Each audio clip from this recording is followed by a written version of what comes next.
so I know this is out of the ordinary for me because I usually do Western Airs videos because my channel is Western Airs Behind the Scenes.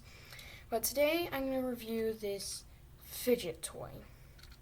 So I just got this yesterday and it is real fun. It's got this little flicker, a joystick, this little string which I put my finger through and then it can hang if I drop it.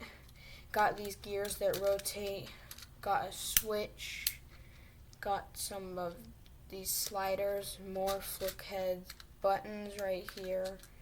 This spins, this clicks, this also clicks. This is just like something to rub right here. And then these are just click buttons, a finger massager. So yeah, that's pretty much all on this little cube. It's just a couple dollars. I love it. It's awesome.